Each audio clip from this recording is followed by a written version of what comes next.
ရှင်းပြမယ်လားနော်ဒါလေးဆက်တော့ပါမယ်နေ့ကတော့ဘယ်နိုင်ရှင်းတယ်နော်တို့စရာရုပ်ပြီးတော့တာပြီးလို့ရှိရင်ပြီးတော့ဘယ်တော့ပါမယ်ကဲရှင်းရှင်း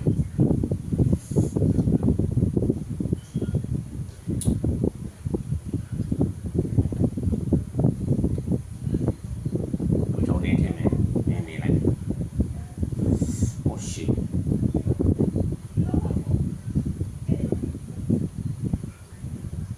ရှင်းပြီးစားပါနော် enjoy နော်ဆွဲပြီ